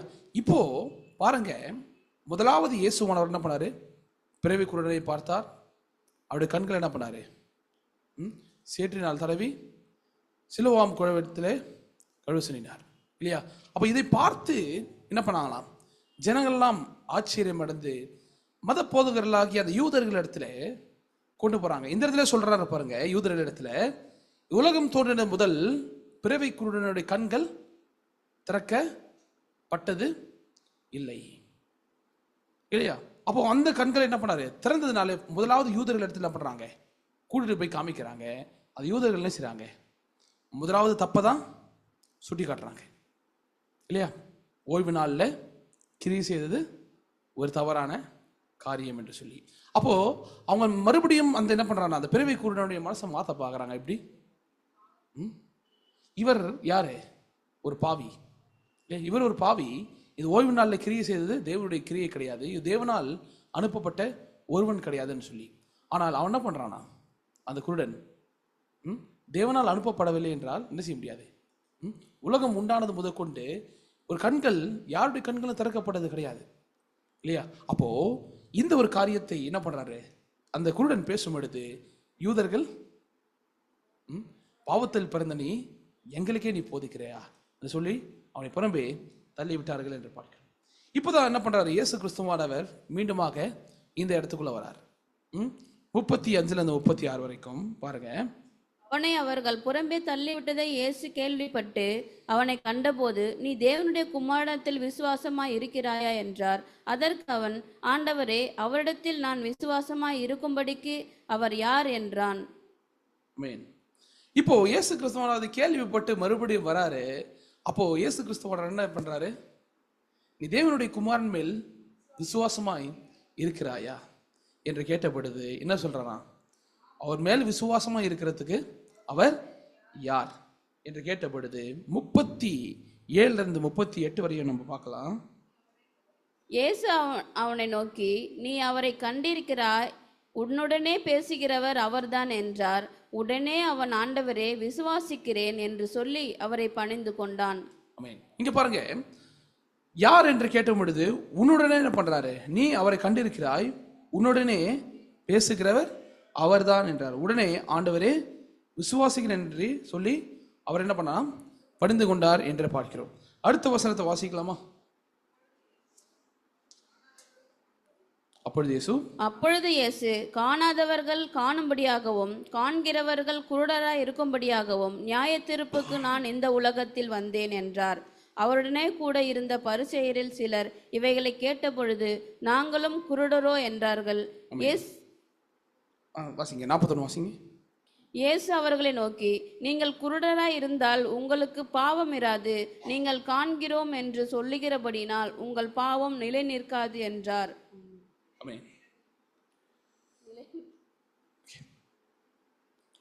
இயேசு கிறிஸ்து என்ன செய்யறாரு? மீண்டும் வந்து அந்த இடத்துல ஒரு கேள்வி எழுப்புகிறார். என்ன கேள்வி எழுப்புகிறார்? மனுஷகுமாரன் மேல் என்ன பண்ற? விசுவாசமாக இருக்கிறாயான்னு சொல்லி. அப்போ அவர் விசுவாசிப்பதற்கு அவர் யார் என்று கேட்ட பொழுது என்ன பண்றாரு? இயேசுவானவர் அந்த இடத்துல ஒரு புரிதலை கொடுக்கிறார் இல்லையா? அப்போ நீ ஏற்கனவே என்ன பண்ணிருக்க? அவர் கண்டு இருக்கிறாய், உன்னோடு கூட அவர் என்ன பண்றாரு? பேசிக்கிட்டு இருக்கிறார் இல்லையா? அப்போ அடுத்து என்ன சொல்றாரு அந்த இடத்துல? விசுவாசிக்கிறேன் என்று சொல்லுகிறார். அதுக்கு பிறகுதான் இந்த ஒரு காரியத்தை சொல்றாரு. இந்த காணாதவர்கள் காணும்படியாகவும் காண்கிறவர்கள் குருடராகும்படியாக நியாய தீர்ப்புக்கு நான் இந்த உலகத்தில் வந்தேன் என்று அவர் என்ன பண்றாரு? இந்த இடத்துல சொல்லுகிறார் இல்லையா? அப்போ இந்த தேவனுடைய குமாரன் மேல் எப்படி நாம் விசுவாசம் வைப்பது? இவர்தான் தேவனுடைய குமாரன் என்று எப்படி விசுவாசம் வைப்பது என்று பார்க்கும் பொழுது, தேவனால் அனுப்பப்பட்டவர் என்ன பண்றாரு? தேவனுடைய நிறைவேறுதலின் வார்த்தையை கொண்டு வருகிறார் என்று பார்க்கிறோம் இல்லையா? அப்போ தேவனுடைய நிறைவேறுதல் வார்த்தையை கொண்டு வரும் பொழுது ஆவிக்குரிய குருடர்களாய் இருக்கிற எல்லோரும் என்ன பண்றாங்களாம்? ஆவிக்குரிய குருடர்களாய் இருக்கிற எல்லாரும் என்ன செய்யறாங்களாம்? தேவகுமாரனை சந்தித்த பொழுது அவர் விசுவாசத்தை காண்கிறவர்களாக மாறுகிறார்கள். அது வேதத்தில் பார்க்கும் பொழுது தேவனுடைய ரகசியம் என்ன பண்ணிருக்கு? ஒரு காலம் வரைக்கும் அது தீர்க்க தரிசனமானது நிறைவேறுதல் வரைக்கும் என்ன பண்ணப்பட்டிருக்கிறான்? அது வைக்கப்பட்டிருக்கிறது என்று பார்க்கிறோம். அந்த ஒரு காரியம் அது முத்திரிக்கப்பட்டிருக்கிற காலம் வரைக்கும் என்னவா இருக்கா? ரகசியமா இருக்கிற காலம் வரைக்கும் எல்லோரும் ஒரு ஆவிக்குரிய குருடர்களாக தான் இந்த உலகத்தில் வாழ்கிறார்கள் என்று பார்க்கிறோம். அப்போ தேவனுடைய குமாரன் மூலமாக அந்த ஒரு திறக்கப்பட்ட அந்த சத்தியத்தை பெற்றுக்கொள்ளும் பொழுது ஜனங்கள் என்ன பண்றாங்களா? ஒரு பார்வை அடைகிறார்கள் என்று பார்க்கிறோம். அப்போ தேவனுடைய குமாரன் மேல் நீ விசுவாசமாய் இருக்கிறாயா என்று அந்த இடத்துல கேட்கிறார். அவர் யார் என்று என்ன பண்றாங்களா? கேட்கிறாங்க. உன் கண்களை திறந்தவரே யாரு? அந்த தேவனுடைய குமாரன். உன் கண்களை திறந்தவரே அந்த தேவனுடைய குமாரன் என்று பார்க்கிறோம் இல்லையா? வெறும் மாம்சத்திற்குரிய ரீதியாக இயேசு கிறிஸ்துவார் என்ன பண்ணல? ஒரு கண்களை திறக்கல. இந்த உலகத்தில் எதுக்காக வந்தாராம்? ஆவிக்குரிய கண்களை அவர் திறக்கும்படியாக இந்த இடத்துல வந்திருக்கிறார். அதுதான் இந்த இடத்துல முதலாவது நம்ம பார்த்தோம். எதுக்காக இந்த மனுஷன் ஒரு பிறவி குருடனாய் பிறக்க வேண்டும்? தேவனுடைய கிரியை என்ன செய்யணுமா? இவனுடைய வாழ்க்கையில வெளிப்பட வேண்டும். ஆனால் வெறுமனே ஒரு கண்களை, மாம்சத்திற்குரிய கண்களை திறக்கிறது மூலமா கிடையாது, ஆவிக்குரிய கண்களை திறக்கிறதன் மூலியமாக.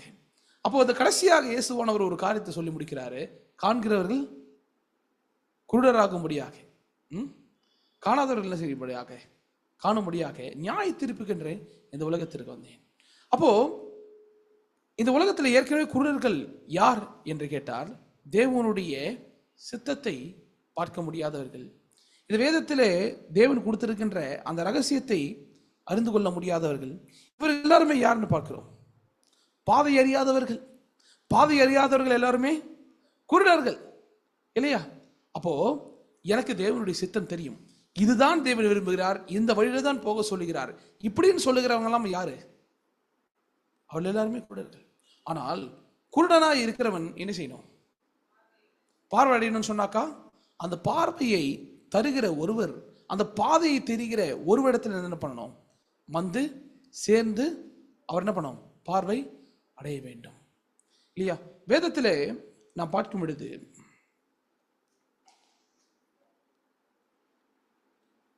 ஏசாயா 29வது அதிகாரம்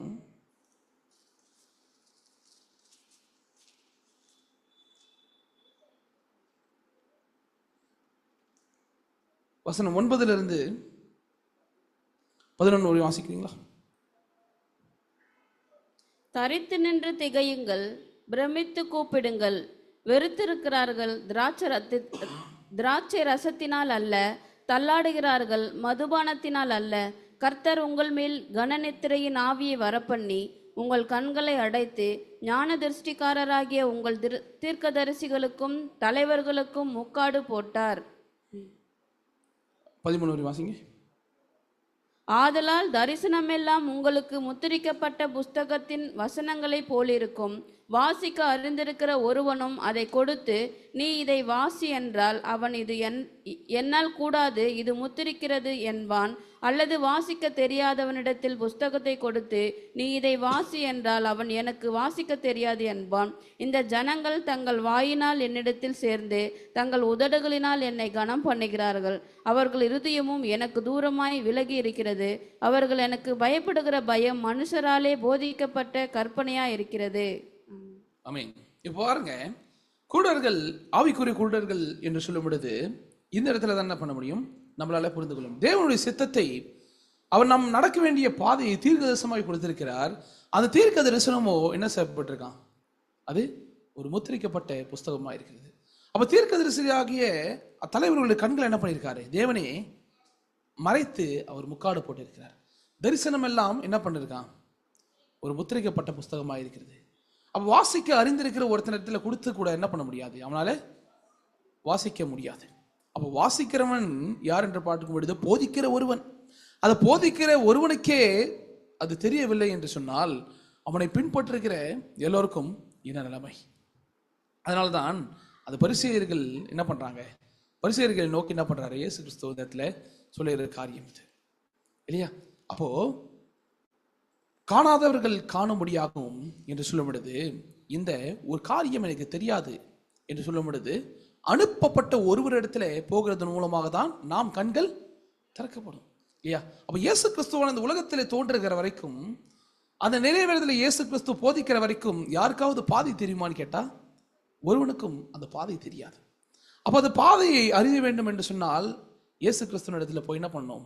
அவர் சொல்லுகிற காரியத்தை கற்றுக்கொண்டு அதை நாம் விசுவாசித்தால் மாத்திரமே என்ன செய்ய முடியுமா? அந்த கண்கள் திறக்கப்பட முடியும் என்று பார்க்கிறோம். அப்போ காண்கிறவர்கள் குருடராகும்படியாக என்று சொன்னால் ஏற்கனவே அவங்களுக்குள்ளாக என்னல்ல தெளிவெல்லாம் கிடையாது. ஏற்கனவே அவங்களுக்குள்ள தெளிவெல்லாம் கிடையாது. தெளிவா இருக்கிறது போல என்ன பண்றாங்க? உலகத்திற்கு காட்டிக்கொள்றாங்க. உலகத்துக்கு வேஷம் போடுறான்னு சொல்லலாமா? தெளிவாக இருக்கிறது போல உலகத்திற்கு அவங்க வேஷம் போட்டுட்டு இருக்காங்க. அதை என்ன பண்றாரு? இயேசு கிறிஸ்து வந்து வெளிப்படுத்துறார். சுற்றி இருக்கிற எல்லோருக்கும் அவர் என்ன பண்றாரு? வெளிப்படுத்துகிறார். அப்படிப்பட்ட ஒரு நியாய தீர்ப்புக்காக இயேசுவானவர் இந்த உலகத்திற்கு வந்தேன் என்று சொல்லுகிறார். அந்த நியாய தீர்ப்பு என்று சொல்லும் பொழுது அது ஒரு தண்டனை அல்ல, அது வேறுபடுத்தி காண்பிக்கிற ஒன்று. அது வேறுபடுத்தி காண்பிக்கிற ஒன்று. யார் என்ன நிலைமையில இருக்கிறார்கள் என்பதை. அப்ப இந்த பிறவி குருடனுடைய வாழ்க்கையில இயேசு கிறிஸ்துவானவர் நடப்பித்த ஒரு காரியம், இந்த அற்புதத்தின் மூலமாக ஒரு ஆவிக்குரிய காரியத்தை நமக்கு அவர் என்ன பண்றாரு? நம்ம சொல்ல விரும்புகிறார் இல்லையா? அப்ப நாம் ஆவிக்குரிய ரீதியாக என்ன செய்யணுமா? தேவனுடைய சித்தத்தை அறியாமல் நாம் எல்லோரும் ஒரு குருடர்களாக இருக்கிறோம். எப்போ வரைக்கும் நாம் குருடர்களாக இருக்கிறோம்? இந்த மனுஷன் எப்போ வரையும் குருடனா இருந்தான்? பார்வை அடையும் வரைக்கும் யாரை சந்திக்கிற எப்போ பார்வை அடைந்தான்? அனுப்பப்பட்ட ஒருவரை சந்திக்கும் வரைக்கும் அவன் குருடனாய் இருந்தான். ஆமென். அப்ப அந்த அனுப்பப்பட்ட ஒருவரிடத்துல என்ன இருந்தது? அவருடைய வார்த்தை இருந்தது என்று பார்க்கிறோம். அதே போல ஆவிக்குரிய குருடர்களாய் இருக்கிறோம் என்று நாம் உணர்ந்து கொண்டால் இன்னைக்கு நாம் சந்திக்க வேண்டியது யார் தெரியுமா? அனுப்பப்பட்ட ஒருவரை. அந்த வார்த்தையுடைய அனுப்பப்பட்ட ஒருவரை நாம் சந்திக்கிறதன் மூலமாக நம்முடைய கண்கள் அது திறக்கப்படுகிறது. ஆனால் நமக்குள்ளே ஒரு கேள்வி கேட்க வேண்டும். எனக்கு ஏற்கனவே தெரியும், நான் சரியான பாதையில நடந்து கொண்டிருக்கிறேன் என்று ஒரு நான் என் உள்ளத்துல இருக்குதுன்னு வச்சுக்கோங்களேன். சிறிய வயதிலிருந்து நான் கிறிஸ்தவனாக இருக்கிறேன், என் வேதத்தை படிக்க தெரியும், நான் நேரடியாக என்ன பண்றேன், தேவனோட டைரக்ட் கனெக்ஷன் இருக்கு இல்லையா? டைரக்டா தேவனோட 5G கனெக்ஷன் இருக்குன்னு சொன்னாக்கா அவன் தான் யாரு?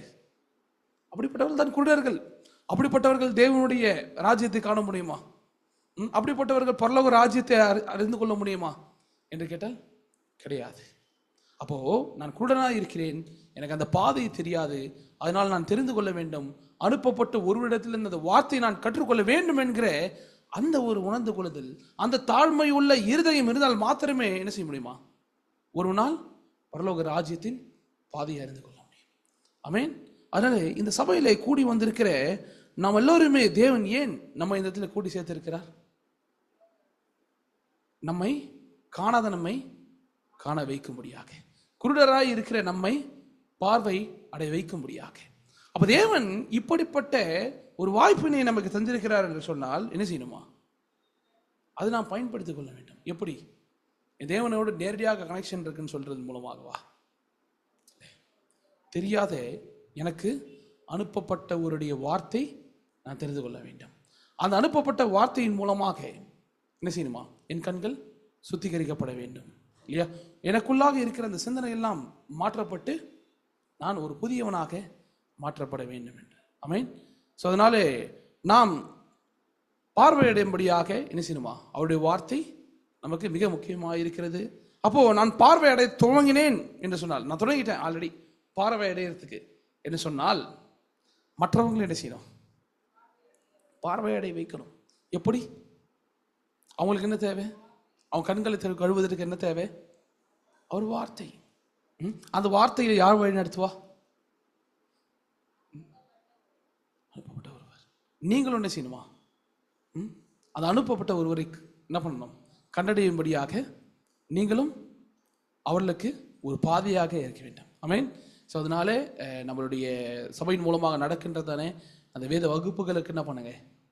தயவாக எல்லாரையும் சேர்த்து வைங்க. சரிங்களா? அதனால தேவன் இந்த கடைசி காலத்தில் செய்து கொண்டு இருக்கிறையே என்ன பண்ணுறோமா? எல்லாம் விடாமுயற்சியாக இல்லையா? நம்ம எல்லாருமே தங்களுடைய வாழ்க்கையை அர்ப்பணித்து விடாமுயற்சியாக என்ன பண்ணுறாங்க? எல்லோரும் வேலை செய்து கொண்டு இருக்கிறாங்க.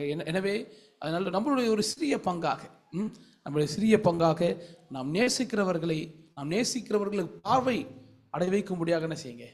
எல்லாரையும் கர்த்தருடைய வார்த்தையில் நேராக வழிநடத்துங்க. ஆமென். ஸோ இந்த வார்த்தைகளை கொண்டு கர்த்தர் உங்களை ஆசீர்வதிப்பார்.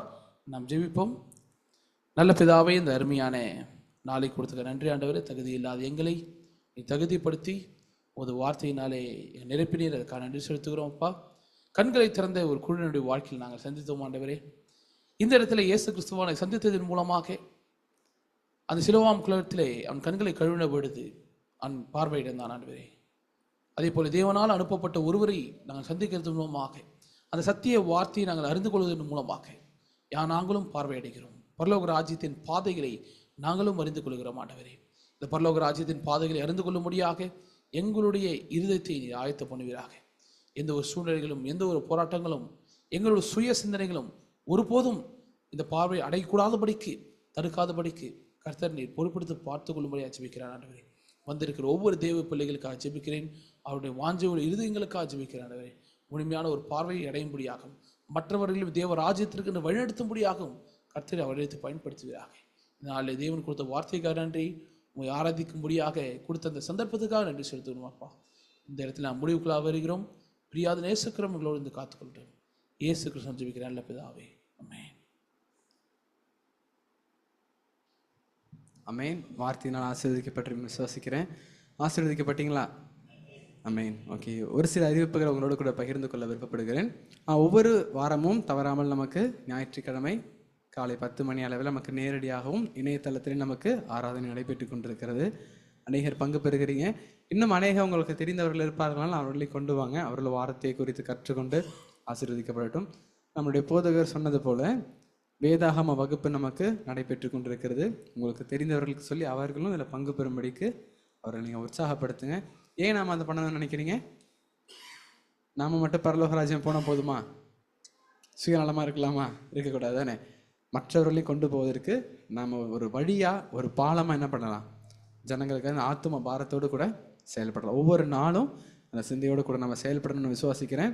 அதுக்கான வகுப்புகளுடைய லிங்க்கு நீங்கள் எங்கள் ஸ்டாஃப்ஸ் கிட்ட கேளுங்க. ஸ்டாஃப்ஸ் உங்களுக்கு ஹெல்ப் பண்ணுவாங்க. அது மட்டும் இல்லாமல் வீடுகளில் நமக்கு ஹவுஸ் விசிட்டிங் நடந்துகிட்ருக்கு. ஸோ உங்கள் வீடுகளுக்கு வந்து ஜெபிக்கணும்னு நீங்கள் நினச்சிங்கன்னா போதுகிற நீங்கள் காண்டாக்ட் பண்ணுங்கள். நம்ம ஜெபிக்கலாம். இப்பொழுது கூட காணிக்கை நேரமாக இருக்கிறது. நம்ம எளிமை நின்று காணிக்கையை செலுத்தலாம்.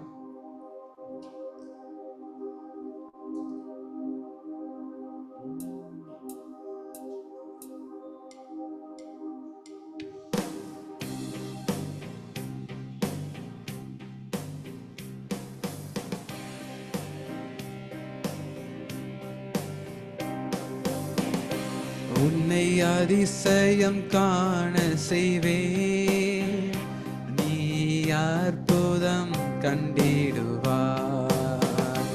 உன்னை அதிசயம் காண செய்வேன், நீ அற்புதம் கண்டிடுவார். என்று வாக்களித்தார் தேவன், இன்று நிறைவேற்ற வந்து விட்டார்.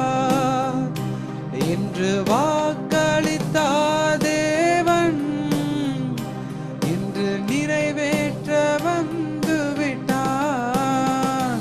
உன்னை அதிசயம் காண செய்வேன், நீ அற்புதம் கண்டிடுவார். உன்னை அதிசயம் காண செய்வேன், நீ அற்புதம். வழி திறக்கும் அதிசயம் நடந்திடுமே, செங்கடலும் பிளந்தே வழிவிடுமே. வழி திறக்கும் அதிசயம் நடந்திடுமே, செங்கடலும் பிளந்தே வழிவிடுமே. தடைகளெல்லாம் தகர்ந்தே போகுமே, இடர்களெல்லாம் இன்றே மறைந்திடுமே. தடைகளெல்லாம் தகர்ந்தே போகுமே, இடர்களெல்லாம் இன்றே மறைந்திடுமே. உன்னை அதிசயம் காண செய்வேன், நீ அற்புதம் கண்டிடுவார். உன்னை அதிசயம் காண செய்வேன், நீ அற்புதம் கண்டிடுவார். கண்களை மூடி ஜெபிப்போம். அன்பின் தேவனே, இந்த நல்ல வேளையிலும் ஆண்டவரே, நீர் எங்களை ஆசீர்வதித்தது நிமித்தமாக உமக்காக கொடுக்கும்படிக்கு எங்களுக்கு நீர் ஆண்டவரே நல்ல ஒரு ஆண்டவர் ஸ்லாக்கியத்தை கொடுத்ததுக்காக நன்றி செலுத்துகிறோம். கொஞ்சத்தில் உண்மையுள்ளவனை அதிகத்தில் அதிகாரியாக மாற்றுவேன் என்று சொல்லியிருக்கிறது போல இந்த வேளையிலும் கூட நாங்கள் உமக்கு உண்மையுள்ள இருதயத்தோடு கூட விதித்திருக்கிறோம். தேவன் இதை 30, 60, 100 விளைய செய்து இதனுடைய பிரதிபலனை நாங்கள் பெற்றுக்கொள்வதற்கு கிருபைகளை தாரும். தேவனே, எங்களுடைய பண தேவைகள், பொருளாதார தேவைகள் எல்லாவற்றையும் நீர் சீக்கிரத்தில் மாற்றி ஆண்டவரே எங்களை உம்முடைய ஐஸ்வர்யத்தினால நிரப்பும்படியாக ஜெபிக்கிறோம். இன்றைக்கு கேட்ட வார்த்தையின் மூலமாக எங்களை ஆசீர்வாதம் பலப்படுத்தும். எல்லாவற்றையும் முடிக்குமானாக இயேசு கிறிஸ்துவின் மூலம் ஜெபிக்கிறோம் பிதாவே, ஆமென். இப்பொழுது முடிவு ஜெபத்தை போதகர் ஏறெடுப்பார்கள். நாம் நின்றவனமாக ஜெபிக்கலாம். நல்ல பிதாவே, இந்த அருமையான ஓய்வு நாளை கொடுத்த நன்றி ஆண்டவரே. இந்த நாளிலும் கூட உம்மை ஆராதிக்கும் தொழுதுகளும் கொடுத்த நல்ல ஸ்லாக்கியத்திற்காக நன்றி செலுத்துகிறோம். ஒரு வார்த்தையினாலே நாங்கள் ஆசீர்வதிக்கப்பட்டோம். அநேக சூழ்நிலைகள், அநேக போராட்டங்கள் எங்களுடைய வாழ்க்கையிலே இருந்தாலுமே கூட தேவன் எங்களுடைய பலனாக இருக்கிறீர், எங்களை கோட்டையாக இருக்கிறீர் ஆண்டவரே. எல்லாவற்றையும் தகர்த்து போட்டு எங்களை இந்த இடத்துல கூடி சேர்த்து அந்த கிருபைக்காக நன்றி செலுத்துகிறோம். ஒவ்வொரு வாரமும் எங்களை கண்மணியை போல காத்தது கிருபைக்காக நன்றி ஆண்டவரே. இந்த மார்ச் மாதம் 1ஆம் வாரத்திலே சபையில் நாங்கள் கூடி வந்திருக்கிறோம். இந்த இடத்துல கூடி வர முடியாத சகோதர சகோதரிக்காக ஜெபிக்கிறேன் ஆண்டவரே. அதே போல இணையதளத்தின் மூலமாக கர்த்தருடைய வார்த்தை கேட்டுக்கொண்டிருக்கிற அந்த சகோதர சகோதரிகளுக்காக ஜெபிக்கிறேன். அவருடைய சூழ்நிலைகளை சீர்படுத்துவீராக. இந்த இடத்துல கூட்டி சீக்கிரம் அவர்களையும் நாங்கள் முகமுமாய் இந்த நேரத்திலே சந்திப்போம் என்று விசுவாசிக்கிறோம் அப்பா. இந்த நேரத்தில் நாங்கள் புறப்பட்டு செல்கிறோம். பிரியாத நேசக்கரம் எங்களோடு வந்து காத்துக்கொள்ளட்டும். இயேசு கிறிஸ்து ஜெபிக்கிற நல்ல பிதாவே, ஆமென். பரமனங்கள் இருக்கிற எங்கள் பிதாவே, நாம் பரிசுத்தப்படுவதாக, ராஜ்யம் வருவதாக, சித்தம் பரமளத்திலே செய்யப்படுவது போல பூமியிலும் செய்யப்படுவதாக. எங்கள் வேண்டிய ஆகாரத்தை எங்கள் தாரும், நாங்கள் எங்கள் கனாலைகளை போல எங்கள் கணங்களை மறுத்தரணும்.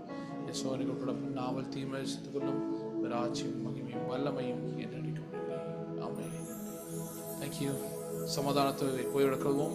அதே போல இணையதளத்தின் மூலமாக இணைந்திருக்கிற எல்லோருக்கும் என்னுடைய வாழ்த்துக்கள். சமாதானத்துடைய நீங்களும் போய் வாருங்கள்.